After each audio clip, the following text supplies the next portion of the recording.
हाय champs, कैसे हैं आप सब लोग। आई होप आप सब लोग बढ़िया हो। I welcome you all to your go to space of learning chemistry. So हम लोग हैलोजन डेरिवेटिव्स में एल्डो एल्केन्स एल्डोरीन्स का जो स्टडी है वो काफी हद तक कर चुके हैं। अब हमारा एक ही पार्ट बचा हुआ है, दैट इज केमिकल रिएक्शंस या फिर chemical properties of halo alkanes and एल्डोरीन्स।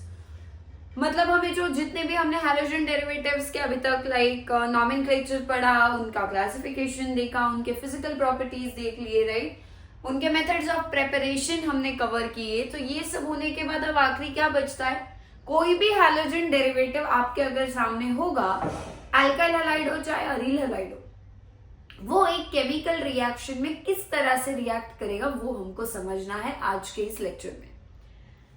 Obviously 2-3 parts और भी आएंगे, एक ही पार्ट में वो कवर करना पॉसिबल है भी नहीं, हम स्लो जा रहे हैं बिल्कुल। सो धीरे धीरे करके हम सारे के सारे केमिकल प्रॉपर्टीज कवर करेंगे। अब इसमें थोड़ा बहुत स्टीरियो का भी पार्ट आता है, सो वो भी हम लोग इंक्लूड करेंगे, वो भी देखते हैं हम आज या कल नेक्स्ट क्लास में हम कवर कर पाएंगे, ठीक है। अब केमिकल प्रॉपर्टीज यानी केमिकल रिएक्शंस क्या पढ़ना है हमने, फिजिकल प्रॉपर्टीज पढ़ लिए। फिजिकल प्रॉपर्टीज में क्या क्या देखा हमने, बॉइलिंग पॉइंट देख लिया, सॉल्युबिलिटी देख लिया, राइट। अब कलर, ओडर, ये सब कुछ कहाँ आता है, फिजिकल प्रॉपर्टीज में आता है। केमिकल प्रॉपर्टीज में क्या आते हैं, सारे के सारे केमिकल रिएक्शंस। अगर आपके सामने कोई भी हैलो एल्केन या हैलो अरीन रखा है, वो किस तरह से एक पर्टिकुलर रिएक्शन में पार्ट लेगा भी या नहीं लेगा, वो हमें समझना होगा केमिकल प्रॉपर्टीज इस टॉपिक में। सो हम वो स्टार्ट कर रहे हैं, बट आपको केमिकल प्रॉपर्टीज समझने से पहले हम पहले अल्काइल हैलाइड्स के पढ़ेंगे और बाद में हम अरील हैलाइड्स की तरफ जाएंगे। अल्काइल हैलाइड्स की केमिकल प्रॉपर्टीज शुरू करने से पहले, क्या आपका फंक्शनल ग्रुप यही C और X यानी कार्बन और हाइड्रोजन का बॉन्ड होता है एल्डो एल्केन्स में? यस। क्या यही बॉन्ड, यही फंक्शनल ग्रुप होने की वजह से यही कंट्रोल करेगा क्या कि ये पर्टिकुलर हैलो एल्केन किस तरह से रिएक्शन में पार्ट लेने वाला है? इसीलिए ये जो C और X यानी कार्बन और हाइड्रोजन का बॉन्ड है, उस बॉन्ड का नेचर हमको समझना पहले इंपॉर्टेंट होगा। वो किस टाइप का बॉन्ड होता है, वीक है, स्ट्रॉन्ग है, किस टाइप का बॉन्ड है, बॉन्ड की लेंथ कैसे बदलती है, वो सब कुछ हमको समझना पड़ेगा, तब जाके हम केमिकल प्रॉपर्टीज को अच्छे से समझ पाएंगे। अब पहला क्या है, नेचर ऑफ CX बॉन्ड। ये रहा आपका कार्बन और ये कार्बन किसके साथ अटैच्ड है, आपके X यानी हैलोजन के साथ। अब ये हैलोजन क्या हो सकता है बेटा, क्या ये halogen fluorine, chlorine, bromine, iodine, चारों में से कोई भी हो सकता है। यूजुअली हमने देखा है कि क्लोराइड, ब्रोमाइड कॉमन है, फ्लोराइड और आयोडाइड जो है वो बहुत रेयरली हमको देखने के लिए मिलते हैं। हमारे लिए सबसे ज्यादा इंपॉर्टेंट क्लोरीन और ब्रोमीन वाले ही हैलो एल्केन्स है। अब बाकी के बचे हुए 3 बॉन्ड्स कार्बन के किसके साथ होंगे, क्या वो और कोई कार्बन के साथ हो सकता है? तीनों हो सकता है, यहाँ 2 हाइड्रोजन 1 कार्बन हो सकता है 1 हाइड्रोजन और 2 कार्बन हो सकता है यहाँ पे सब तरफ हाइड्रोजन हो। यानी कार्बन के बचे हुए तीनों बॉन्ड्स वो किसी और ग्रुप्स के साथ होंगे, बट हमारे लिए हमारा जो फंक्शनल ग्रुप है यानी ये जो कार्बन और हाइड्रोजन वाला बॉन्ड है, ये इंपॉर्टेंट है। कितने बॉन्ड से बेटा कार्बन हाइड्रोजन के? एक ही बॉन्ड है। जब जब कार्बन सिंगल बॉन्ड बनाता है, क्या वो हमेशा सिग्मा बॉन्ड होता है? सो ये कैसा है, आपका सिग्मा बॉन्ड है। अब ये सिग्मा है, क्या बॉन्ड्स 2 तरीके के होते हैं, आयनिक और कोवेलेंट। कार्बन और हाइड्रोजन का जो बॉन्ड है ये कैसा है, आपका कोवेलेंट बॉन्ड है। और कोवेलेंट बॉन्ड कैसे बनते हैं, मुझे लगता है आपको इतना तो पता होगा कि कोवेलेंट बॉन्ड जो बनते हैं वो कैसे बनते हैं, इलेक्ट्रॉन की शेयरिंग से बनते हैं। इलेक्ट्रॉन की शेयरिंग से यानी कैसे, क्या यहाँ पे कार्बन अपना 1 इलेक्ट्रॉन दे रहा होगा और हाइड्रोजन अपना 1 इलेक्ट्रॉन दे रहा होगा? टोटल इलेक्ट्रॉन्स कितने बेटा एक बॉन्ड में? हमेशा मैंने आपको बोला है, एक कोवेलेंट बॉन्ड यानी कितने इलेक्ट्रॉन्स? 2 इलेक्ट्रॉन्स होते हैं। एक कोवेलेंट बॉन्ड बनने के लिए कार्बन 1 इलेक्ट्रॉन देता है जो हमने क्रॉस से दिखाया है, हाइड्रोजन 1 इलेक्ट्रॉन देता है जो हमने डॉट से दिखाया है, और ये दोनों इलेक्ट्रॉन से मिलके एक कार्बन और हाइड्रोजन का कोवेलेंट बॉन्ड बनता है। अब ये जो कोवेलेंट बॉन्ड है, इस कोवेलेंट बॉन्ड के हिसाब से आप क्या सोचोगे कि 1 इलेक्ट्रॉन कार्बन का है, 1 हाइड्रोजन का है, क्या वो दोनों इलेक्ट्रॉन्स पे दोनों का इक्वली हक होना चाहिए? कार्बन ने भी 1 दिया है, हाइड्रोजन ने भी 1 ही दिया है, क्या दोनों का हक इक्वल होना चाहिए? यस। अब दोनों का हक इक्वल होना चाहिए तो ये इलेक्ट्रॉन्स कहाँ होने चाहिए बताओ? क्या ये दोनों इलेक्ट्रॉन्स बॉन्ड के बिल्कुल बीच में, यहाँ सेंटर में होने चाहिए? करेक्ट। अब मान लो ये मैंने दिखा दिया कार्बन और हाइड्रोजन का बॉन्ड, कहाँ होने चाहिए 2 इलेक्ट्रॉन, मैं यहाँ पे दिखाऊंगी ना सेंटर में, करेक्ट? क्यों? क्योंकि बॉन्ड कोवेलेंट है, इसने एक इलेक्ट्रॉन दिया, इसने एक इलेक्ट्रॉन दिया, तो इलेक्ट्रॉन की पोजीशन होनी कहां चाहिए थी? सेंटर में होनी चाहिए थी। बट एटम्स कौन कौन से बेटा? एक कार्बन है, एक हैलोजन है। हैलोजेंस जो होते हैं, हैलोजेंस की इलेक्ट्रोनेगेटिविटी कार्बन से बहुत ज्यादा होती है और इसीलिए ये क्या हुए? More electronegative elements. और कार्बन की जो इलेक्ट्रोनेगेटिविटी होती है वो क्या होती है? बहुत कम होती है हैलोजेंस के कंपैरिजन में। हम बात करें किसका कोवेलेंट बॉन्ड डिस्कस हो रहा है यहाँ पे? कार्बन और हैलोजन का। तो इलेक्ट्रोनेगेटिविटी भी आप किसकी कंपेयर करोगे? ऑब्वियसली कार्बन और हैलोजन की ही करेंगे। कार्बन की इलेक्ट्रोनेगेटिविटी हैलोजन से कम होती है और हैलोजन की इलेक्ट्रोनेगेटिविटी कार्बन से ज्यादा होती है। अब इलेक्ट्रोनेगेटिविटी क्या है थोड़ा सा वो भी एक बार समझ लेते हैं। इन इलेक्ट्रॉन्स को क्या कर रहा है कार्बन? एक तरफ से मान लो ये बॉन्ड है, इस तरफ कार्बन है, इस तरफ क्या है? आपका हैलोजन है। ये बॉन्ड में जो इलेक्ट्रॉन्स है ना, उन दोनों इलेक्ट्रॉन्स को कार्बन भी अपनी तरफ खींचने का ट्राई करेगा इस साइड, हैलोजन भी कोशिश करता है इन इलेक्ट्रॉन्स को अपने तरफ खींचने की, बट वही जीतेगा जो ज्यादा इलेक्ट्रोनेगेटिव होगा। फिर से रिपीट कर रही हूं, हैलोजन इन इलेक्ट्रॉन्स को अपने तरफ खींचना चाहता है, कार्बन इन इलेक्ट्रॉन्स को अपनी तरफ खींचना चाहता है, बट दोनों में से जीतेगा कौन? वो जीतेगा जिसकी इलेक्ट्रोनेगेटिविटी ज्यादा होगी, जो जितना अच्छे से कोवेलेंट बॉन्ड वाले दोनों इलेक्ट्रॉन्स को अपनी तरफ खींच सकता है, जो ज्यादा फोर्स ऑफ अट्रैक्शन लगा के इलेक्ट्रॉन्स को अपनी तरफ खींचता है, वो एलिमेंट हम बोलेंगे कि वो ज्यादा इलेक्ट्रोनेगेटिव होगा। सो अब क्या होगा मुझे बताओ? अगर हैलोजन ज्यादा इलेक्ट्रोनेगेटिव है तो हैलोजन अच्छे से इलेक्ट्रॉन्स को अपनी तरफ खींचेगा। क्या अब आपके जो इलेक्ट्रॉन्स है वो कुछ ऐसे दिखेंगे आपको बॉन्ड के अंदर? क्या है फर्क? इलेक्ट्रॉन सेंटर में थे, सेंटर में इलेक्ट्रॉन्स कब होंगे? अगर यहां से जितना फोर्स कार्बन लगा रहा है उतना ही फोर्स हैलोजन लगाता तो इलेक्ट्रॉन्स कहां होते? बिल्कुल सेंटर में होते। बट क्या यहां से हैलोजन ज्यादा फोर्स लगा रहा है और इसीलिए इलेक्ट्रॉन्स उसके ज्यादा पास शिफ्ट हो जाएंगे? दोनों के दोनों इलेक्ट्रॉन्स हैलोजन के पास चले जाएंगे। और कार्बन से क्या आपको इलेक्ट्रॉन्स दूर जाते हुए दिखाई दे रहे हैं? हाँ, क्यों? क्योंकि कार्बन उतना फोर्स ऑफ अट्रैक्शन नहीं लगा पाया जितना हैलोजन लगा रहा था। अब मुझे एक बात बताओ, क्या इलेक्ट्रॉन हैलोजन के पास, ये हैलोजन है मान लो, क्या हैलोजन के आसपास इलेक्ट्रॉन की भीड़ बढ़ती हुई दिखाई दे रही है आपको? यस। सो इसीलिए हैलोजन के ऊपर आ जाएगा पार्शियल नेगेटिव चार्ज। हैलोजन को क्या लगने लगेगा? यार मेरे ऊपर बहुत इलेक्ट्रॉन्स है, मेरे ऊपर इलेक्ट्रॉन्स की बहुत भीड़ जम गई है, और इसीलिए हैलोजन फील करेगा कि उसके ऊपर थोड़ा बहुत क्यों ना हो नेगेटिव चार्ज आ रहा है। क्यों? क्योंकि इलेक्ट्रॉन्स पे नेगेटिव चार्ज होता है। और कार्बन को दूसरी तरफ सदमा लग जाएगा कि यार इलेक्ट्रॉन्स तो मेरे से दूर जा चुके हैं, तो उसे क्या लगेगा? इलेक्ट्रॉन्स दूर है, दूर है, दूर है, और कार्बन फील करने लगेगा अपने ऊपर पॉजिटिव चार्ज, बट पार्शियल। ये डेल्टा यानी पार्शियल है, पूरा नेगेटिव पूरा पॉजिटिव चार्ज नहीं आ रहा है, वो थोड़ा थोड़ा सा फील हो रहा है उनको सिर्फ। सो कार्बन को फील हो रहा है मुझसे इलेक्ट्रॉन्स दूर चले गए, पॉजिटिव चार्ज आ गया थोड़ा सा पार्शियल।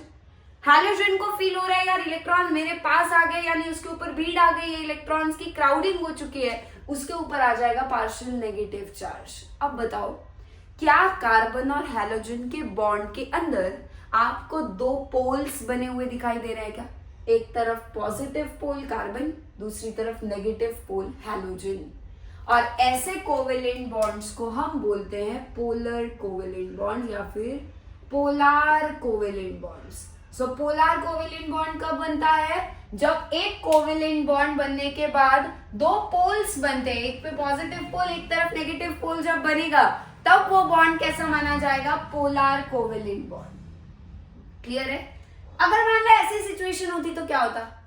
जितना कार्बन खींच रहा है उतने ही हैलोजन खींच रहे, इलेक्ट्रॉन्स बीच में होते ना, इसको इलेक्ट्रॉन्स ज्यादा दूर हुए हैं ऐसा फील होता, ना इसको लगता कि इलेक्ट्रॉन मेरे ज्यादा पास आ गए, और इस वजह से क्या दोनों को भी कोई चार्ज फील होता? नहीं होता ना, इसको पॉजिटिव ना इसको नेगेटिव, दोनों पे कोई चार्ज होता ही नहीं। और चार्ज नहीं होता तो दो पोल्स बनते क्या? नहीं बनते। और जब पोल्स ना बनते तो फिर वो बॉन्ड कैसा बोलते हैं हम? Non polar covalent bond. But main हमारे लिए है कार्बन और हैलोजन वाला बॉन्ड, वो याद रखना है।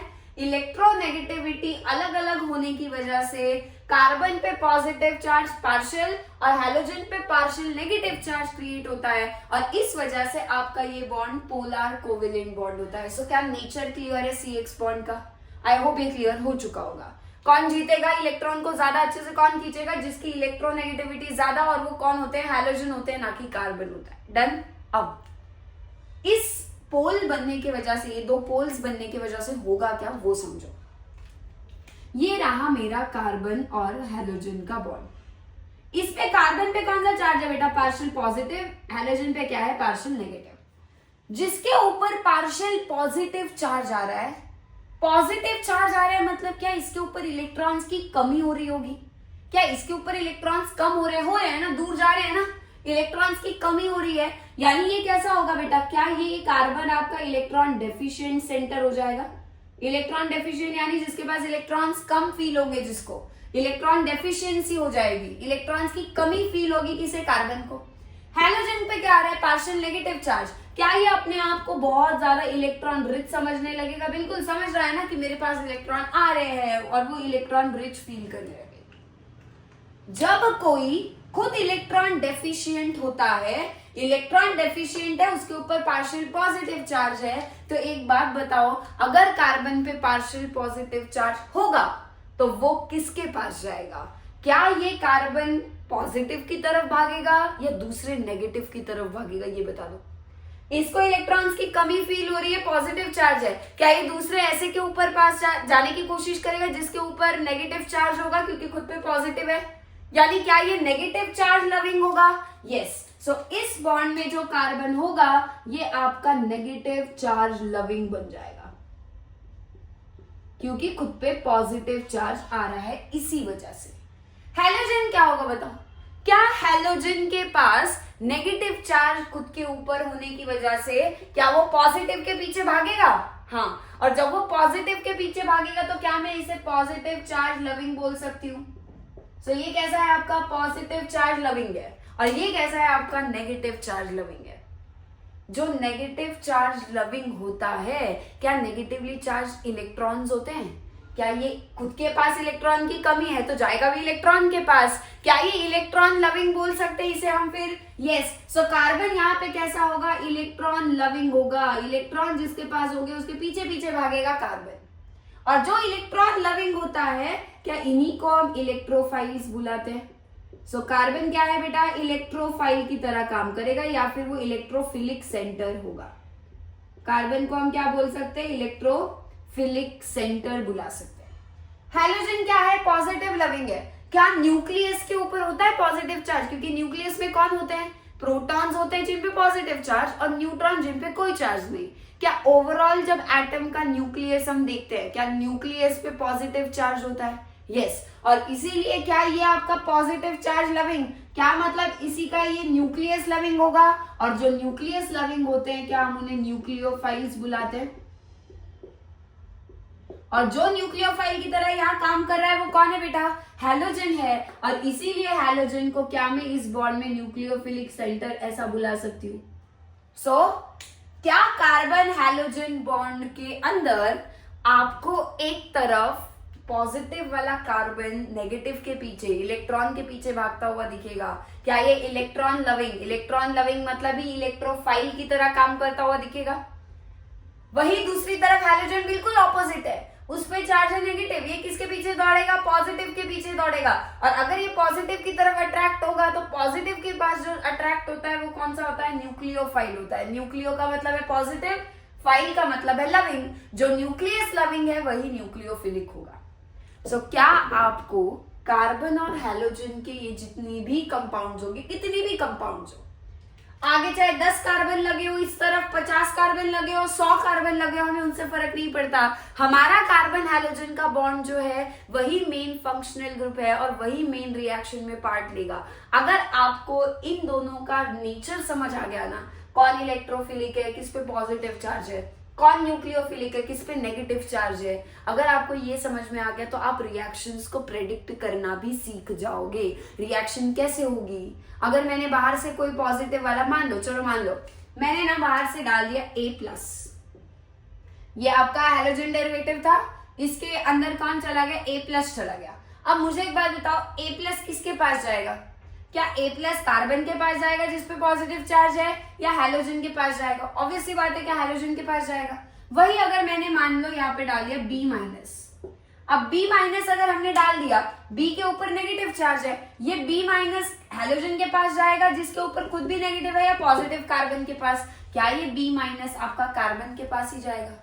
क्या आप बाहर से जो रिएजेंट डाल रहे हो वो खुद पॉजिटिव है या नेगेटिव है, उसके हिसाब से आप इनके पॉजिटिव और नेगेटिव को अगर पता हो जाए आपको, जो अभी आपको पता चल चुके हैं, क्या अब आप प्रेडिक्ट कर सकते हो कि कौन किसके साथ रिएक्ट करेगा? क्या ये आके कार्बन से रिएक्ट करेगा या हाइड्रोजन से? ऐसा कुछ आएगा तो वो कहाँ जाएगा? क्या आप ये सब कुछ प्रेडिक्शन लगा सकते हो? और इसी तरीके से हमारे हैलोजन डेरिवेटिव्स के रिएक्शंस होते हैं। क्लियर है? सो हमारी जो पहली रिएक्शन है जो हैलो एल्केन्स, अब हम क्या कर रहे हैं, एल्काइल हैलाइड्स के लिए पहले पढ़ेंगे, फिर हम अरील हैलाइड्स यानी बेंजीन वाले जो है उनके लिए हम बाद में पढ़ेंगे। अभी हम किसके लिए पढ़ेंगे, नॉर्मल हमारे बिना बेंजीन वाले जो एल्काइल हैलाइड्स है जनरल, उनके लिए पढ़ने वाले। ठीक है? सो ये पूरा वर्ड जो है वो नोट करो और फटाफट से रिवाइज करो, तो ही आगे बढ़ना, अगली रिएक्शन तभी समझ में अच्छे से आएगी। कौन न्यूक्लियोफिलिक है, कौन इलेक्ट्रोफिलिक है? कार्बन इलेक्ट्रोफिलिक है, हैलोजन न्यूक्लियोफाइल का काम करता है, न्यूक्लियोफिलिक है। ये फटाफट से लिख लेना है। चलो पढ़ते हैं। आप एल्काइल हैलाइड्स के केमिकल प्रॉपर्टीज पढ़ रहे हैं, ये होने के बाद अरील हैलाइड्स के पढ़ेंगे। पहली केमिकल प्रॉपर्टी कौन सी है बेटा? Nucleophilic substitution reaction. रिएक्शन के नाम में ही काफी सारे क्लू छुपे हैं, कैसे वो समझते हैं उससे पहले न्यूक्लियोफिलिक का एन ले लो, सब्स्टिट्यूशन का एस उठाओ और रिएक्शन का आर उठाओ। इसे हम शॉर्टकट में न्यूक्लियोफिलिक सब्स्टिट्यूशन रिएक्शंस को ही शॉर्टकट में NSR ऐसा भी हम बोलेंगे। NSR का फुल फॉर्म क्या है? Nucleophilic substitution reactions. सबसे पहली और सबसे इंपॉर्टेंट रिएक्शन जो आपके एल्काइल हैलाइड्स देते हैं वो कौन सी है बेटा? न्यूक्लियोफिलिक सब्स्टिट्यूशन रिएक्शन यानी NSR। ये होती कैसे उसको समझते हैं। पहले मुझे एक बात बताओ, सब्स्टिट्यूशन का मतलब क्या है?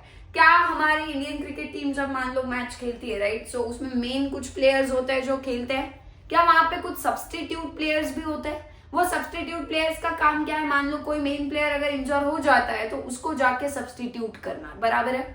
अब मुझे एक सिंपल सा लॉजिक बताना, अगर आप क्रिकेट की टीम है और उसके लिए अगर सब्स्टिट्यूट ढूंढ रहे हो तो क्रिकेटर ही ढूंढोगे या कोई फुटबॉल का प्लेयर भी चल सकता है? नहीं चलेगा, सिर्फ क्रिकेट का ही प्लेयर होना चाहिए। क्या एक क्रिकेटर को दूसरा क्रिकेटर ही आके रिप्लेस कर सकता है, सब्स्टिट्यूट कर सकता है? क्या ऐसा हो सकता है कि क्रिकेटर खेल रहा है और उसको जाके फुटबॉल का प्लेयर सब्स्टिट्यूट कर रहा है? नहीं हो सकता है, और रिवर्स भी पॉसिबल नहीं है। अगर आप किसी का भी सब्स्टिट्यूशन करवाना चाहते हो तो क्या जिसको बाहर निकालना है क्या उसी का जैसा कोई अंदर जाएगा? न्यूक्लियोफिलिक सब्स्टिट्यूशन रिएक्शंस में भी ऐसा ही कुछ होता है। एक न्यूक्लियोफाइल अंदर जाएगा और पहले जो ऑलरेडी वहां न्यूक्लियोफाइल खेल रहा है उस न्यूक्लियोफाइल को बाहर निकालेगा। As simple as that. कैसे वो समझते हैं। अब एल्काइल हैलाइड में वो कैसे होता है वो भी समझते हैं। क्या है आपके पास, कोई भी एल्काइल हैलाइड ले लिया, कैसा है एल्काइल हैलाइड में? कार्बन का बॉन्ड है किसके साथ? आपके हैलोजन के साथ, और कार्बन के बचे हुए 3 बॉन्ड जो है वो किसी और के भी साथ हो, हमें उनसे फर्क नहीं पड़ता क्योंकि हमारा मेन फंक्शनल ग्रुप है कार्बन और हैलोजन वाला बॉन्ड जो हमारे पास है। क्या अभी अभी हमने देखा था कि हैलोजन पे होता है यहाँ पे पार्शियल माइनस और कार्बन पे होता है यहाँ पे पार्शियल प्लस। क्या पार्शियल नेगेटिव हैलोजन पे होता है, इसीलिए हमने इसे न्यूक्लियोफाइल की तरह काम करता है ये बोला था, और यहाँ पे कार्बन जो है वो एक इलेक्ट्रोफाइल की तरह काम करता है ये बोला था। न्यूक्लियोफाइल हम कैसे दिखाते हैं? यूजुअली Nu माइनस से दिखाते हैं। न्यूक्लियोफाइल पे नेगेटिव चार्ज क्यों दिखाते हैं हम? क्योंकि ये पॉजिटिव लविंग है इसीलिए। अब मैंने क्या किया, बाहर से एक न्यूक्लियोफाइल लेकर आ गए हम, और न्यूक्लियोफाइल को जनरली रिप्रेजेंट कैसे किया जाता है? कैपिटल N स्मॉल u के ऊपर नेगेटिव चार्ज। अब न्यूक्लियोफाइल पे खुद पे कौन सा चार्ज है बेटा? नेगेटिव। और अगर इसके ऊपर खुद के पास नेगेटिव चार्ज है तो क्या ये पॉजिटिव लविंग होगा? ये दूसरे पॉजिटिव वाले को ही अट्रैक्ट करेगा, राइट। क्या ये पॉजिटिव की तरफ अट्रैक्ट हो रहा है, मतलब इसीलिए हमने इसे न्यूक्लियोफाइल बुलाया है। अब करवाना क्या है हमें? Nucleophilic substitution. अब बताओ, बाहर से अगर न्यूक्लियोफाइल आ भी जाता है सब्स्टिट्यूट करने के लिए, तो वो यहां से कार्बन को सब्स्टिट्यूट करेगा या हैलोजन को?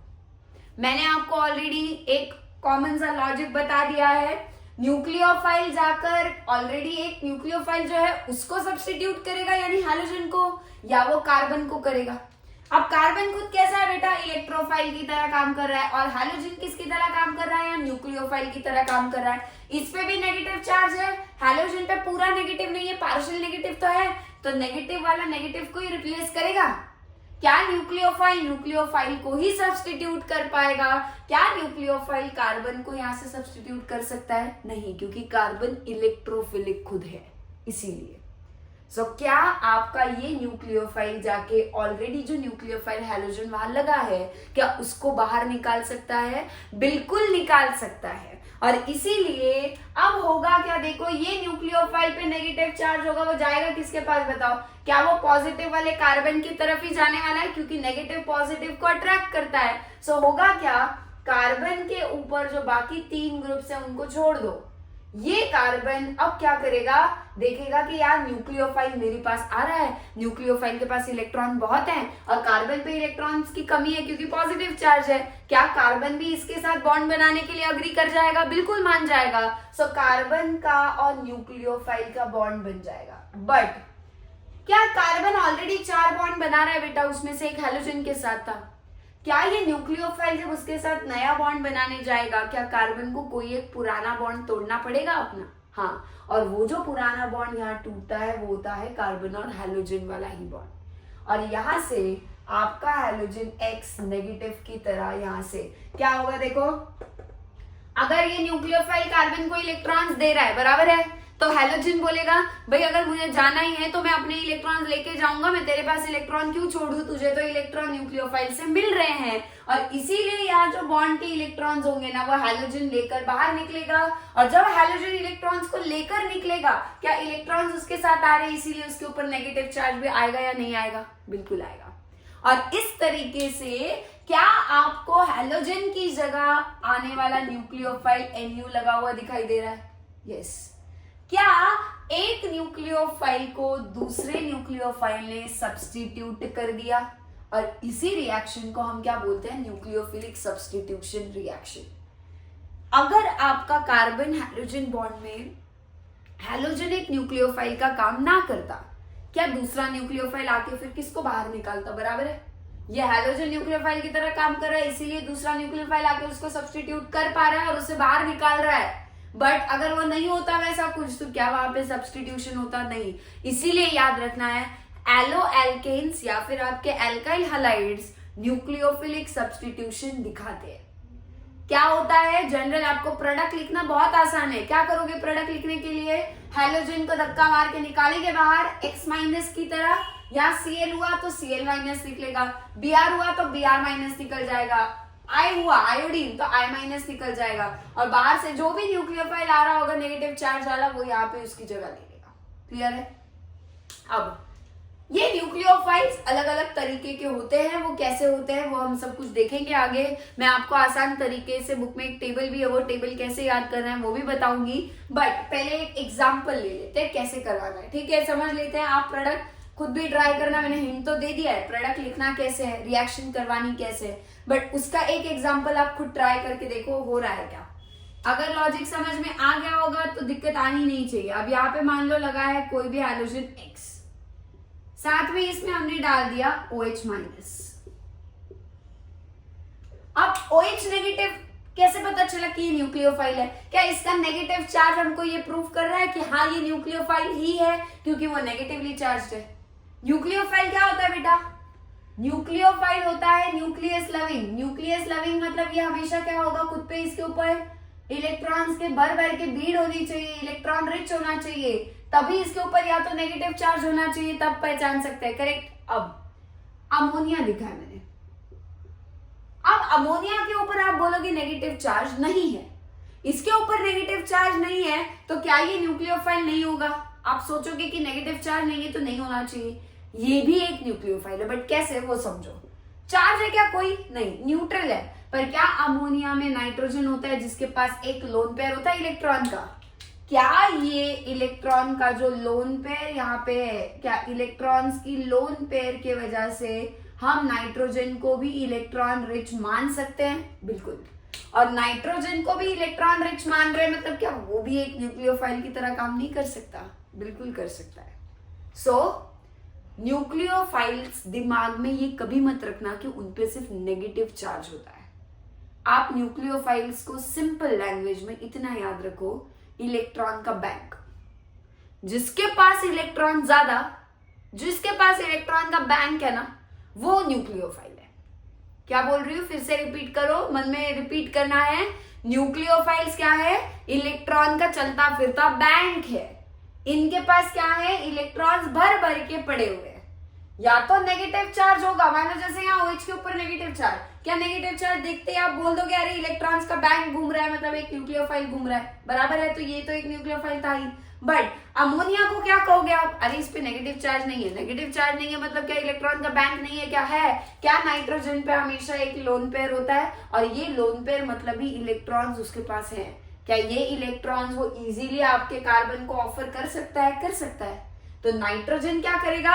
अपने इलेक्ट्रॉन जो लोन पेयर है, भले ही उस पे नेगेटिव चार्ज नहीं है, इन इलेक्ट्रॉन्स को कार्बन को ऑफर कर देगा, और कार्बन का और नाइट्रोजन का बॉन्ड बन जाएगा। और अमोनिया जैसे ही यहाँ आएगा बेटा इलेक्ट्रॉन देने के लिए, क्या कार्बन हैलोजन को लात मार के निकाल देगा बाहर? यस। और कार्बन हैलोजन का बॉन्ड टूट के हैलोजन निकल जाएगा, हैलोजन की जगह अमोनिया आके बैठ जाएगा। क्लियर है? डन। सो ये याद रखना है। अब इधर देखते हैं क्या करना है। क्या होगा बेटा बताओ मुझे? क्या यहाँ पे OH नेगेटिव जो है, ये नेगेटिव जाके आपके कार्बन पे कौन सा चार्ज? पॉजिटिव। हैलोजन पे कौन सा चार्ज? नेगेटिव। क्या ये OH का नेगेटिव जाके कार्बन पे अटैक करने की कोशिश करेगा? क्या कार्बन भी इससे इलेक्ट्रॉन लेने को, बॉन्ड बनाने के लिए मान जाएगा? आसानी से मान जाएगा। और होगा क्या? कार्बन का और OH का बॉन्ड बन जाएगा। बट क्या कार्बन को OH के साथ अगर एक बॉन्ड बनाना है, उसे पुराना एक बॉन्ड तोड़ना पड़ेगा। कौन सा बॉन्ड टूटेगा बेटा? क्या उसके पास ये कार्बन और हैलोजन वाला बॉन्ड तोड़ने का ऑप्शन है? क्या यहाँ से कार्बन हैलोजन को फटाक से बोल देगा अरे चल निकल, और X माइनस निकल गया बाहर। सो X माइनस बाहर निकलता है, कार्बन और OH का बॉन्ड बनता है। रिएक्शन में रिएक्टेंट को देखो क्या था? कार्बन हैलोजन का बॉन्ड। प्रोडक्ट देखो क्या है? क्या वो कार्बन हैलोजन का बॉन्ड अभी जिंदा है? नहीं। कार्बन हैलोजन बॉन्ड टूट गया, और कार्बन और हैलोजन के बॉन्ड की जगह अब कार्बन का और OH का बॉन्ड बना है। ये OH क्या है बेटा? क्या ये आने वाला न्यूक्लियोफाइल है जो बाहर से आ रहा है? यस। और ये न्यूक्लियोफाइल ने क्या एक दूसरे न्यूक्लियोफाइल को, हैलोजन फिर से किसकी तरह काम करता है हर बार? न्यूक्लियोफाइल की तरह। क्या एक न्यूक्लियोफाइल ने आके दूसरे न्यूक्लियोफाइल को बाहर भगा दिया? क्या ये फिर न्यूक्लियोफिलिक सब्स्टिट्यूशन रिएक्शन हो रही है? यस। बन क्या रहा है बेटा? क्या आप अपने एल्काइल हैलाइड को, कार्बन और OH का बॉन्ड मतलब ये कौन सी क्लास है कंपाउंड्स की? बताओ कौन सी फैमिली होती है? क्या हम ऐसे कंपाउंड्स को अल्कोहल्स बुलाते हैं? क्या बन रहा है यहाँ पे? अल्कोहल बन रहा है। किसको कन्वर्ट किया है आपने? शुरुआत किससे की थी? एल्काइल हैलाइड से शुरुआत की थी। एल्काइल हैलाइड से शुरुआत करके हम पहुंच कहाँ गए बेटे? अल्कोहल में पहुंच गए। अब OH नेगेटिव आएगा कहां से बेटा? क्या OH नेगेटिव ऐसे ही नेचर में घूमता होता है? कहीं से भी आ जाओ OH माइनस ऐसे होगा? नहीं। यहाँ पे OH माइनस के हम सोर्स यूज कर सकते हैं। अब जैसे मान लो मैंने ले लिया NaOH। NaOH का मतलब है सोडियम हाइड्रोक्साइड। क्या ये Na प्लस और OH माइनस में टूटेगा?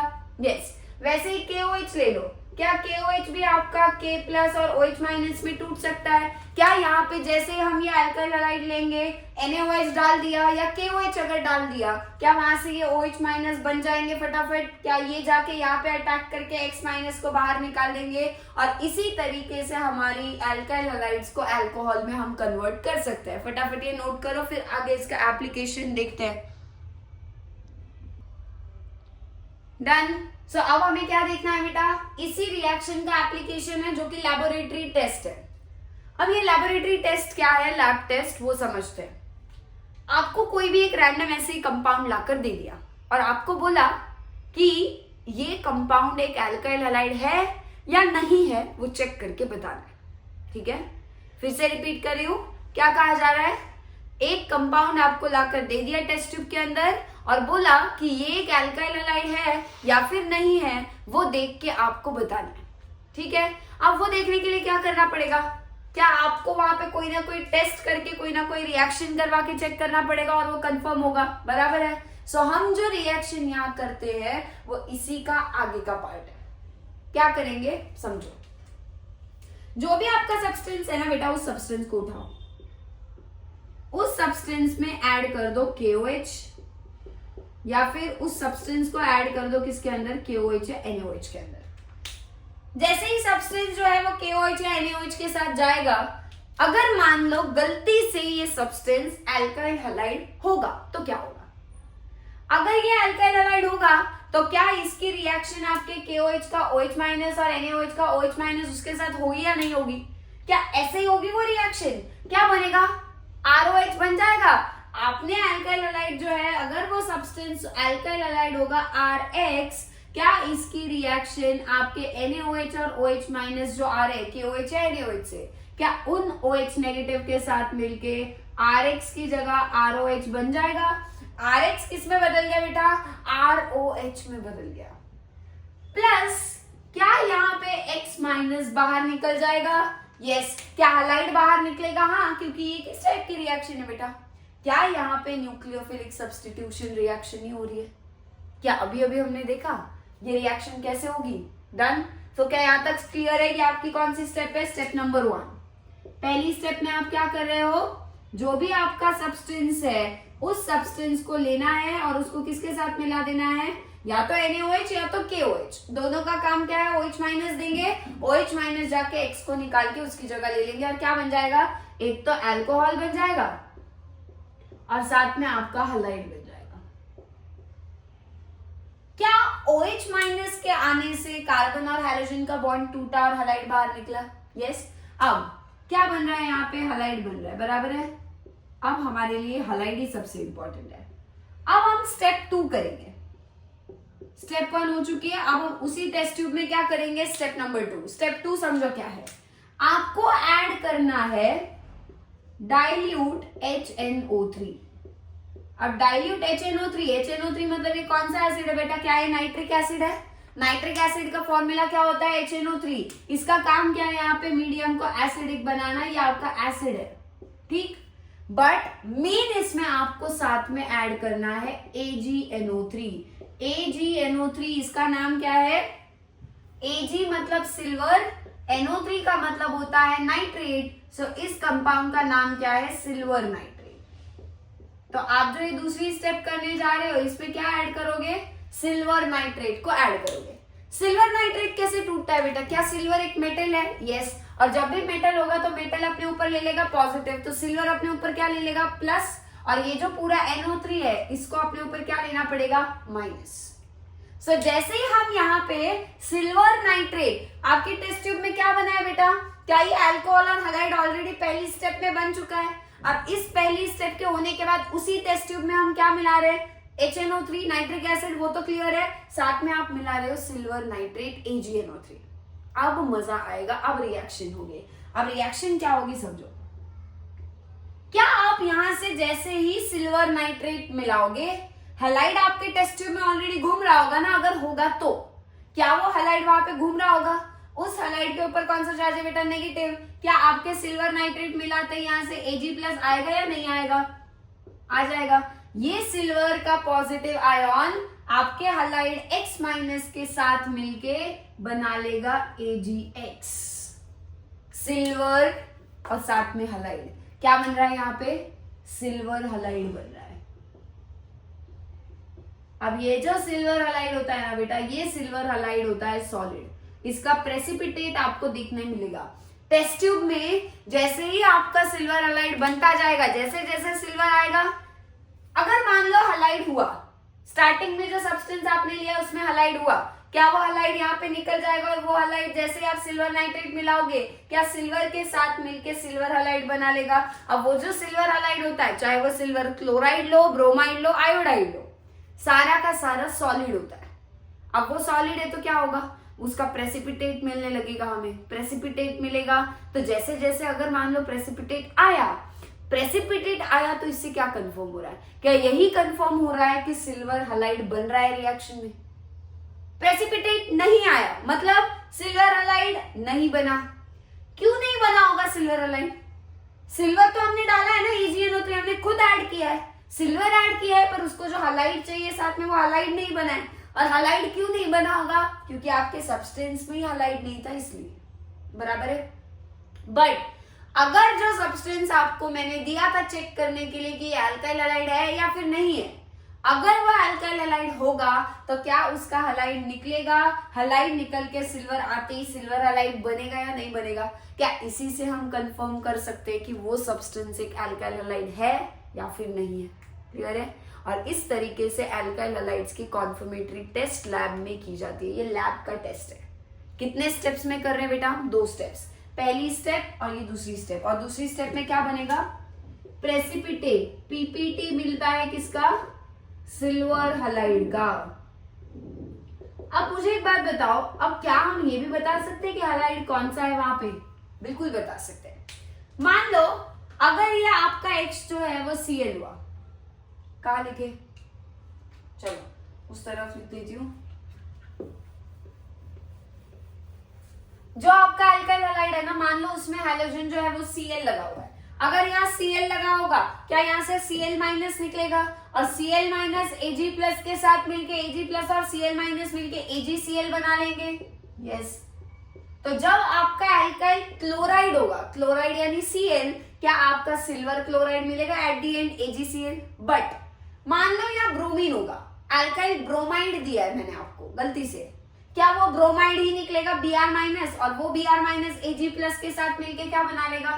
क्या वहां पे AgBr मिल जाएगा? यस। अगर यहाँ आयोडीन हुआ, आयोडीन निकलेगा, क्या I- बनेगा? I- निकलने के बाद सिल्वर के साथ क्या AgI मिलेगा? अब ये तीनों क्या मिलने वाले हैं? AgCl का भी प्रेसिपिटेट सॉलिड, ये भी सॉलिड, ये भी सॉलिड। टेस्ट ट्यूब में तीनों में से कोई भी बनेगा तो सॉलिड ही, बट इस सॉलिड के कलर अलग अलग होते हैं। जैसे अगर वो सिल्वर क्लोराइड होगा तो वो जो आपको प्रेसिपिटेट वहां बनता हुआ दिखेगा टेस्ट ट्यूब में, वो व्हाइट कलर का होगा। और अगर व्हाइट कलर का प्रेसिपिटेट मिला तो इससे क्या कंफर्म हुआ कि सिल्वर क्लोराइड बना है। और सिल्वर क्लोराइड अगर बन रहा है तो इससे ये प्रूव हो रहा है ना कि यहाँ पे भी Cl ही था पहले, राइट। अगला, अगर सिल्वर ब्रोमाइड बना तो समझ लेना कि वहां पे कलर जो है वो क्रीम कलर का होगा, प्रेसिपिटेट व्हाइट नहीं होगा प्योर, वो क्रीम कलर का होगा। वही अगर सिल्वर आयोडाइड होगा ना तो आपको कलर जो है प्रेसिपिटेट का वो येलोइश कलर देखने के लिए मिलेगा। क्या हम प्रेसिपिटेट का कलर देख के ये बता पाएंगे कि वो क्लोराइड है, ब्रोमाइड का है या आयोडाइड का है? यस, ये स्पेशलिटी है AgNO3 टेस्ट की।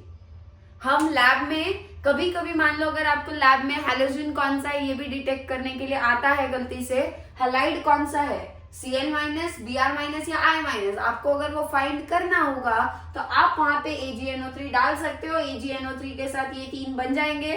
अगर क्लोराइड हुआ तो ये बनेगा व्हाइट प्रेसिपिटेट, ब्रोमाइड हुआ तो ये बनेगा क्रीम प्रेसिपिटेट, आयोडाइड हुआ तो ये बनेगा और येलो कलर का प्रेसिपिटेट हमें देखने के लिए मिलेगा। तो कलर से हम हैलोजन कौन सा था यहाँ वो भी आइडेंटिफाई कर सकते हैं।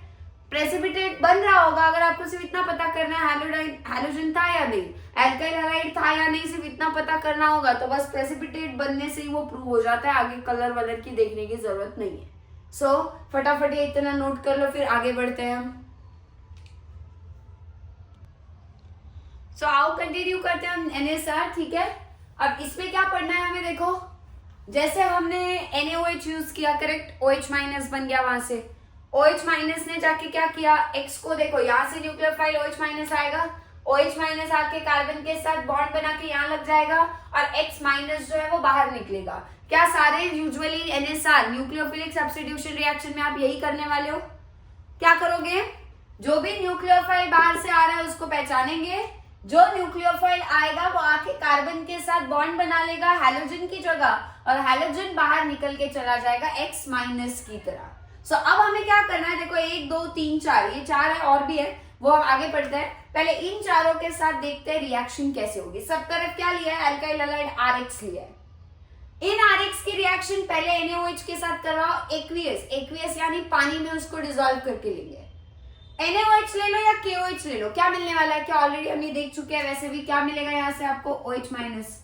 जैसे ही आप OH माइनस यहाँ आएगा, क्या यहाँ से X को बाहर निकालेगा और उसकी जगह OH आके लग जाएगा। अब देखो OH माइनस आ रहा है, पर नेगेटिव किसके ऊपर है बेटा? ऑक्सीजन के ऊपर है ना नेगेटिव। तो नेगेटिव जिसके ऊपर है, क्या वही न्यूक्लियोफाइल की तरह काम करके R के साथ, कार्बन के साथ बॉन्ड बनाएगा? H पे नेगेटिव नहीं है, नेगेटिव किस पे है? ऑक्सीजन। तो ऑक्सीजन ही जाके R के साथ बॉन्ड यानी कार्बन के साथ बॉन्ड बनाएगा, बराबर है। कौन बनाता है बॉन्ड? जिसके ऊपर नेगेटिव होता है, क्या वही अपने इलेक्ट्रॉन्स कार्बन को देता है, क्योंकि कार्बन पे पॉजिटिव है और कार्बन का और उसका बॉन्ड बनता है ना।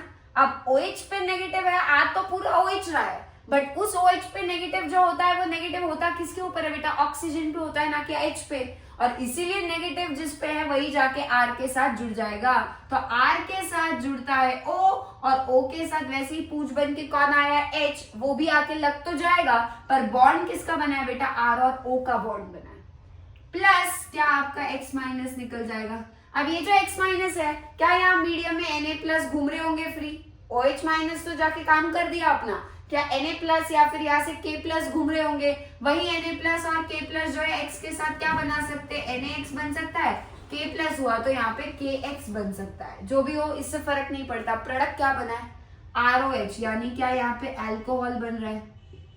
यस, जब भी एक अल्काइल हैलाइड की रिएक्शन NaOH या KOH के साथ होती है तो अल्कोहल बनता है, और ये किस टाइप की रिएक्शन है बेटा? NSR। अगला देखो, अब फिर से कौन है? NaOR। इस NaOR को ना ऐसे लिख लो, Na फिर O और फिर R, करेक्ट है।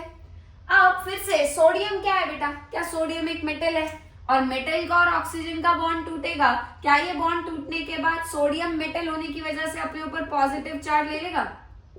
और O का जब बॉन्ड टूटेगा, क्या O के ऊपर माइनस चार्ज आ जाएगा? अब बताओ, Na प्लस फिर से अलग, यहाँ Na प्लस और OH माइनस अलग हो रहे थे, यहाँ Na प्लस अलग हो गया, यहाँ OR अलग हो गया। अब ये R क्या होगा बेटा? कोई कार्बन की चेन होगी, हमें उससे फर्क नहीं पड़ता। अब बताओ, अब न्यूक्लियोफाइल की तरह कौन काम करेगा दोनों में से? क्या ये OR पे माइनस चार्ज, क्या ये भी इलेक्ट्रॉन रिच है? इलेक्ट्रॉन रिच है, तो क्या ये भी न्यूक्लियोफाइल की तरह काम करके जाके कार्बन के साथ बॉन्ड बना सकता है और इस X को यहाँ से निकाल सकता है? वही होगा, जैसे ही आपका ये O नेगेटिव बनेगा, ये नेगेटिव O जो है वो जाके R के ऊपर अटैक कर देगा। सो R ऑलरेडी है, X को बाहर जाना पड़ेगा, यहाँ से X माइनस निकल जाएगा, और X माइनस तो निकलेगा। सो ठीक है, क्या यहाँ से आपका जो OR नेगेटिव है उसका नेगेटिव ऑक्सीजन भी जाके R के साथ बॉन्ड बना लेगा? ROR, R ऑलरेडी था, X को हटा के उसकी जगह ये पूरा OR जाके लग गया। फिर से नेगेटिव किस पे था? ऑक्सीजन, इसीलिए ऑक्सीजन ही जाके इस R के साथ, इस कार्बन के साथ बॉन्ड बनाएगा। क्या बना है? ऑक्सीजन बीच में, एक तरफ R मतलब कार्बन की चेन, दूसरी तरफ R मतलब कार्बन की चेन, क्या हम इन्हें ईथर बुलाते हैं? ये क्या है बन रहा है? ईथर बन रहा है। सो मैं क्या ये बोल सकती हूँ, ये क्या है बेटा आपका? ये R ग्रुप यानी अल्काइल ग्रुप, करेक्ट है। इसका नाम देखते हैं, NaOR, इसका नाम क्या है? R यानी आपका अल्काइल ग्रुप, O यानी आपका ऑक्सीजन है, और सोडियम है Na। अब ये टूट कैसे रहा है बेटा? क्या ये Na प्लस और OR पे माइनस आ रहा है? ये तो सोडियम है, ठीक है, इसका नाम क्या है? सोडियम, Na प्लस सोडियम है, बट ये जो R और O माइनस साथ में है, क्या ये आपका एल्काइल और ऑक्सीजन पे नेगेटिव, क्या आपका एल्कोक्साइड हम इसे बोल सकते हैं? सो इसका नाम क्या होगा? Sodium alkoxide. अब एल्कोक्साइड क्यों बोला है वो समझो।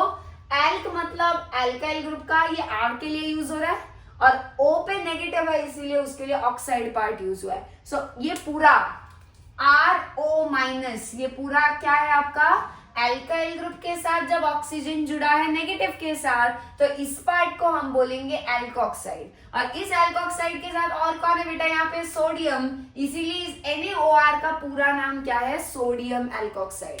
तो क्या मैं ये बोल सकती हूँ कि अल्काइल हैलाइड की जब रिएक्शन सोडियम एल्कोक्साइड के साथ होगी तो एक ईथर बनेगा। फिर से क्या ये Na प्लस वहां मंडरा रहे होंगे? OR माइनस तो जाके लग गया, जो X माइनस निकला है क्या उसके साथ फिर से Na मिलके NaX बना लेगा, वो आप नोट कर लेना। अगली रिएक्शन देखो, ये दोनों एक साथ याद रखनी है आपको, एक साथ कंपेयर करके पढ़ोगे तो आसान होगा। अगली जो दो है थर्ड और फोर्थ, ये भी एक साथ याद रखनी है, कंपेयर करके पढ़नी है। अब जब हम Rx को लेते हैं, Rx की रिएक्शन KCN के साथ होती है, तो याद रखना KCN ऐसा है। कैसा है KCN का स्ट्रक्चर, यहां पे बना रही हूं K, फिर होता है C और C पे होता है ट्रिपल बॉन्ड N। ठीक है, ये क्या है KCN, कार्बन और पोटेशियम का एक बॉन्ड और कार्बन और नाइट्रोजन के आगे 3 बॉन्ड है, ये KCN है। जब ये टूटेगा तो कैसे टूटेगा बेटा, फिर से पोटेशियम मेटल है ना, क्या यहाँ से K प्लस अलग हो जाएगा और Cn माइनस अलग हो जाएगा? क्या आपको यहाँ पे कार्बन के ऊपर नेगेटिव चार्ज बनता हुआ दिखाई दे रहा है? यस। और यही नेगेटिव कार्बन क्या न्यूक्लियोफाइल का काम कर सकता है? यस। क्या ये कार्बन जो है इस नाइट्रोजन के साथ, ये दोनों मिलके जाके क्या आपके यहाँ से X को बाहर निकाल देंगे? क्या X निकल जाएगा और उसकी जगह ये Cn आके लग जाएगा? यस। और इसीलिए R वही है, X बाहर निकल जाएगा किसकी तरह? X माइनस की तरह, बट उस X की जगह कौन ले लेगा? ये जो कार्बन पे नेगेटिव चार्ज है वो आके अटैक करेगा और RCN बनेगा। क्लियर है? ये R मतलब आपका एल्काइल, Cn मतलब साइनाइड, और इसे हम बोलेंगे अब एल्काइल साइनाइड। सो आपको अगर कभी भी एल्काइल हैलाइड को एल्काइल साइनाइड में बदलना होगा गलती से, जरूरी नहीं है कि वो आपको बोलेंगे कि एल्काइल हैलाइड लिया है साथ में KCN लिया है या और क्या बनेगा, सिर्फ क्या बनता है वो नहीं पूछेंगे। हो सकता है पूछा हो कि एल्काइल हैलाइड से एल्काइल साइनाइड में बदलने के लिए क्या यूज करते हैं, क्या यूज करते हैं हम? KCN यूज करते हैं, पोटेशियम साइनाइड। K यानी पोटेशियम, Cn यानी साइनाइड। और कैसा यूज करते हैं बेटा? अल्कोहलिक सोल्यूशन लेते हैं, KCN को लेकर अल्कोहल में मिक्स करके वो अल्कोहलिक KCN को हम वहां पे मिक्स करेंगे। हर जगह हीटिंग करवानी है, ठीक है, क्योंकि बॉन्ड तोड़ना है ना Rx का, इतना आसान भी नहीं है, हीटिंग देनी पड़ेगी। अब लास्ट, अभी के लिए लास्ट कौन सा है? AgCN। Ag यानी फिर से सिल्वर, और सिल्वर के साथ कौन है आपका? Cn। इसको समझो ध्यान से, ये रहा Ag, ये रहा C ट्रिपल बॉन्ड N, ये है AgCN, बराबर है। अब यहां आपने क्या किया था बेटा? क्या आपने K और Cn में जो K प्लस था उसको अलग और Cn को अलग किया? क्यों? क्योंकि पोटेशियम का और कार्बन का बॉन्ड आयनिक होता है। आयनिक होता है मतलब वो आसानी से टूट सकता है। K प्लस अलग, Cn माइनस झट से अलग हो जाएगा। जैसे ही कार्बन पे नेगेटिव चार्ज आएगा, ये नेगेटिव कार्बन जाके न्यूक्लियोफाइल का काम करेगा और साइनाइड बनाएगा।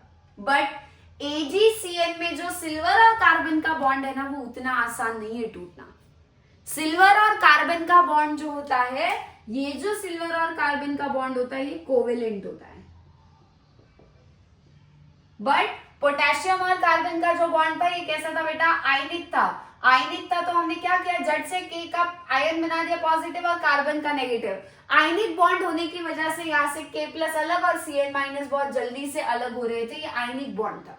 बट सिल्वर साइनाइड में ऐसा नहीं है। सिल्वर साइनाइड का जो सिल्वर और कार्बन का बॉन्ड है, वो कार्बन का कोवेलेंट बॉन्ड है, आयनिक नहीं है।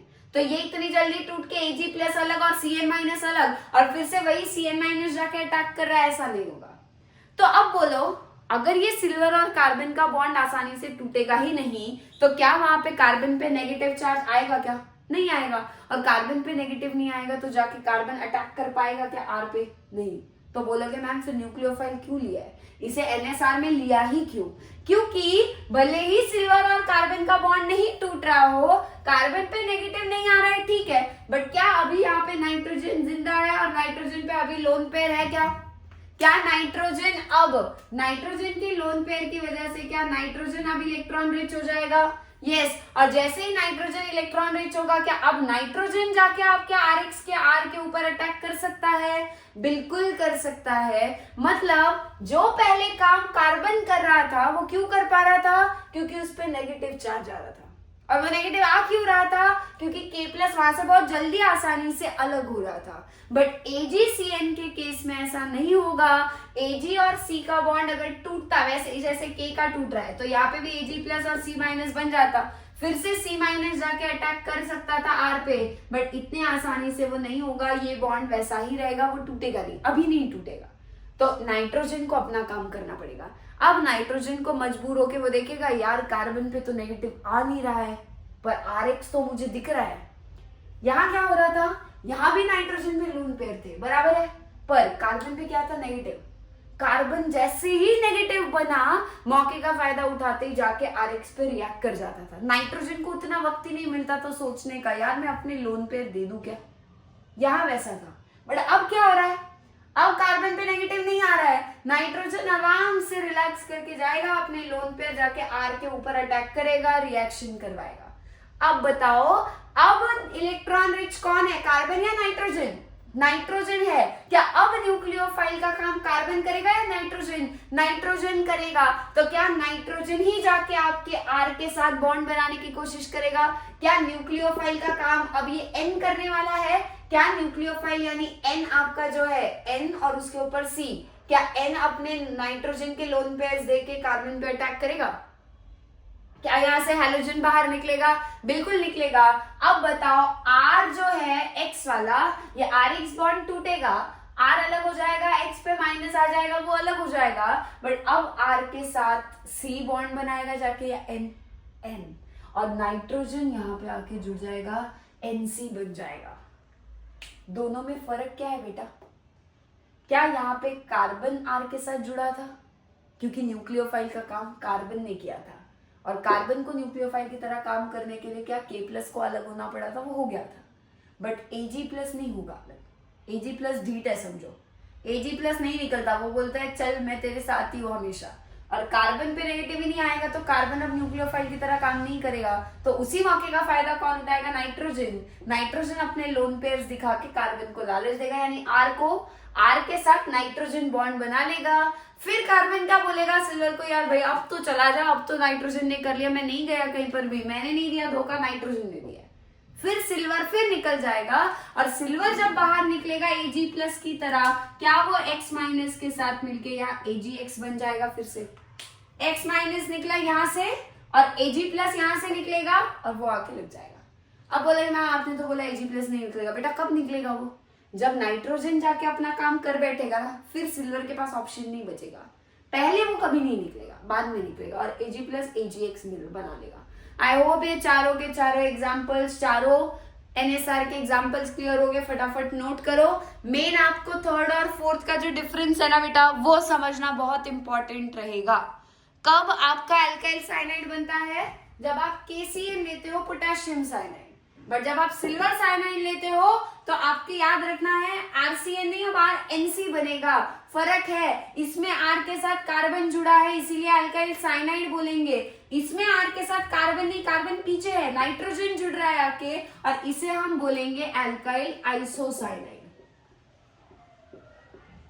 RCN हुआ तो अल्काइल साइनाइड, RNC हुआ तो अल्काइल आइसोसाइनाइड, और इसीलिए KCN होगा तो साइनाइड बनता है, AgCN होता है तो अल्काइल आइसोसाइनाइड बनता है। ये आपको याद रखना है। नेचर का बॉन्ड का नेचर जो है वो अलग है, आयनिक या कोवेलेंट, इस वजह से ये फर्क जो है वो क्रिएट हो रहा है। फटाफट नोट करो, और भी एग्जांपल्स देखते हैं फिर। अब देखते हैं रिएक्शन नंबर 5 और 6, ठीक है। अब देखो फिर से क्या है आपका, K और Ag का फर्क है, ठीक। फिर से ये KNO2 है, ये AgNO2 है, क्या फर्क होगा? क्या फिर से आपको K के साथ यहाँ O दिख रहा है, या Ag के साथ ONO, यहाँ K के साथ ONO दिखाई दे रहा है? पोटेशियम वाला जैसे यहाँ पे बॉन्ड था कार्बन के साथ, वो कैसा था? आयनिक था। क्या K+ अलग और जो कार्बन था वो माइनस अलग होके, क्या ये माइनस वाला कार्बन जाके रिएक्ट कर रहा था, साइनाइड बन रहा था? बट सिल्वर और कार्बन वाला बॉन्ड जो है आसानी से नहीं टूट रहा था, वो कोवेलेंट था।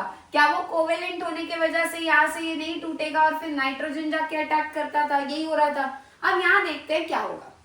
यहाँ पे भी K का और ऑक्सीजन का बॉन्ड है, पर ये कैसा है? आयनिक है। आयनिक है मतलब क्या होगा? K+ अलग हो जाएगा, O पे माइनस आके वो अलग हो जाएगा। तो ये पूरा पार्ट जो है आपका O- से लेके ये पूरा का पूरा पार्ट अलग हो जाएगा, और यहाँ से ये जो K+ है ये अलग हो जाएगा, ठीक।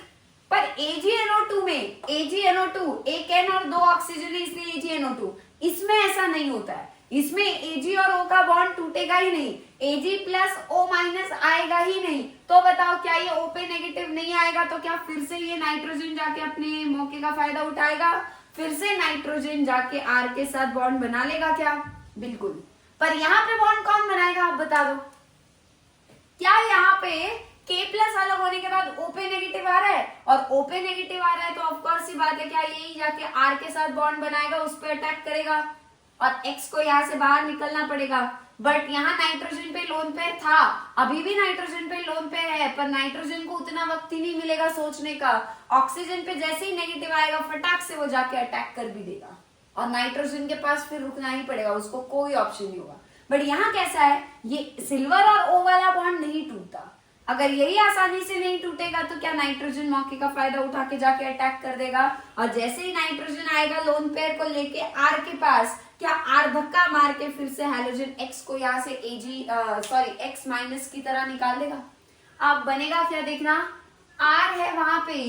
अब देखो ONO में से ऑक्सीजन बॉन्ड बना रहा है या नाइट्रोजन बॉन्ड बना रहा है अब R के साथ, क्या O पे नेगेटिव है वही बॉन्ड बनाएगा, RONO बन जाएगा। ठीक है, बाकी पार्ट एज इट इज रहेगा, R का और ऑक्सीजन का बॉन्ड बन जाएगा। बट यहां पे क्या होगा, क्या R के साथ O बॉन्ड बना रहा है अब या N, अब N बॉन्ड बनाएगा तो R के साथ NO2 आके लग जाएगा। दोनों में फर्क क्या है देख लेना, R साथ में ऑक्सीजन बॉन्ड बना रहा है, ये ONO कहां से आ रहा है आपके KNO2 में से आ रहा है। KNO2 में से ऑक्सीजन जाके फटाक से अटैक करेगा R पे, RONO बनेगा। रोनो याद रखो, KNO2 के साथ क्या बनता है, रोनो याद रख लो, रोनो यानी RONO। बट AgNO2 के साथ क्या बनता है, RNO2 बनता। ठीक है, अब इनका नाम क्या है, जब RONO होगा, ऑक्सीजन जब R के साथ जुड़ा होगा तब इसे हम बोलते हैं एल्काइल नाइट्राइट। R यानी आपका एल्काइल और जब ऑक्सीजन जुड़ा है R के साथ तब ये पूरे ग्रुप को ONO के लिए हम क्या वर्ड यूज करेंगे, नाइट्राइट। बट जब आपका R यानी एल्काइल अभी भी वही है, बट उसके साथ जब N जुड़ा होगा यानी RNO2 जब बनेगा तब ये होता है नाइट्रो एल्केन। तब क्या बनता है, नाइट्रो एल्केन। क्या ये डिफरेंस फिर से इसीलिए क्रिएट हुआ क्योंकि एक तरफ पोटेशियम था एक तरफ सिल्वर था। जहां पोटेशियम था ऑक्सीजन के साथ बॉन्ड टूट गया, आयनिक था, आयन सेपरेट हो गए, K plus separate, O minus separate. O minus ने जाके R के साथ बॉन्ड बनाने की कोशिश की तो R का और O का बॉन्ड बन गया और ये N और O वहां पे बस फॉर्मेलिटी के लिए उसके साथ साथ चले गए, बराबर है। बट दूसरे केस में Ag और O का बॉन्ड अगर ये भी मान लो टूटता तो क्या होता, क्या यहाँ पे भी Ag प्लस और O माइनस बनता, फिर यहाँ पे भी O माइनस ही जाके R के साथ बॉन्ड बनाता, क्या यहाँ पे भी ऐसे ही RONO यानी अल्काइल नाइट्राइट ही बनता। बट ऐसा हो नहीं रहा है, Ag और O का बॉन्ड टूटेगा नहीं, नाइट्रोजन जाके अपने लोन पेयर्स के साथ अटैक कर लेगा मौके का फायदा उठा के। सो R का बॉन्ड NO2 के साथ बनेगा ना कि O के साथ, N के साथ बन रहा है। सो अल्काइल नाइट्राइट एक तरफ, दूसरी तरफ नाइट्रो एल्केन। क्या ये K प्लस मंडरा रहे होंगे वहां पे मीडियम में, क्या वो X माइनस के साथ मिलके यहाँ आपका KX बन सकता है, बिल्कुल बन सकता है, potassium halide, potassium X halide. But यहाँ क्या बनेगा, जब ये नाइट्रोजन जाके यहाँ अटैक कर लेगा ना, अब ऑक्सीजन बोलेगा भाई अब तो पीछा छोड़ दे, मैं नहीं गया कार्बन के पास, पर अब नाइट्रोजन ने कर लिया ना इसके साथ समझौता, नाइट्रोजन ने कर दिया, बॉन्ड बना दिया, तो अब तो निकल जा। तो Ag को फिर अब निकलना पड़ेगा, Ag निकल के X माइनस के साथ Ag प्लस X माइनस मिलके AgX, क्या फिर से सिल्वर हलाइड मिलेगा। क्लियर है। सो इस तरीके से एक तरफ एल्काइल नाइट्राइट बनता है, एक तरफ नाइट्रो एल्केन बनता है। एक RONO है, एक RNO2 है। एक तरफ R पे O आके अटैक कर रहा है जब KNO2 ले रहे हैं, एक तरफ R पे N आके अटैक कर रहा है जब हम AgNO2 ले रहे हैं। वो बॉन्ड का फर्क है जो आपको याद रखना है। यहाँ K और O का बॉन्ड आयनिक है, टूट गया, O ने जाके अटैक कर दिया। Ag और O वाला बॉन्ड नहीं टूट रहा है, इसलिए N को अटैक करना पड़ रहा है। क्या ये पहले जो हमने KCN और AgCN वाला केस देखा वैसा ही है? K और CN का कार्बन का बॉन्ड टूटा, कार्बन जाके अटैक किया। Ag और कार्बन का बॉन्ड नहीं टूटा, इसलिए नाइट्रोजन ने अटैक किया। सेम के और ओ का बॉन्ड टूटा, ओ ने अटैक किया, एजी और ओ का बॉन्ड नहीं टूटा तो फिर से एन ने जाके अटैक किया। और इस तरीके से सिल्वर और पोटेशियम की वजह से अलग अलग कंपाउंड्स बनते हुए दिख रहे हैं। सिल्वर का और पोटेशियम का बॉन्ड बनाने का तरीका अलग है। एक तरफ पोटेशियम आयनिक बॉन्ड बना रहा है और दूसरी तरफ सिल्वर कोवेलेंट, और इस वजह से प्रोडक्ट्स में अंतर हमें देखने के लिए मिल रहा है। ये सबसे इंपॉर्टेंट है। ये जो 6 एग्जांपल्स हमने देखे उसमें से पहला तो रट ही चुका होगा। दूसरा NaOH और NaOR में सिर्फ H की जगह R है तो वो आसानी से कंपेयर करके याद हो सकता है, उसमें कोई मुश्किल चीज नहीं है। मुश्किल या फिर ट्विस्ट जहां पे बन रहा है वो AgCN KCN वाला केस और अब ये KNO2 AgNO2 वाला केस। आपको पता होना चाहिए KNO2 के साथ एल्काइल नाइट्राइट बनता है या AgNO2 के साथ बनता है। तो AgNO2 के साथ नाइट्रो एल्केन बनता है, KNO2 के साथ एल्काइल नाइट्राइट बनता है। एल्काइल नाइट्रेट क्या है? रोनो।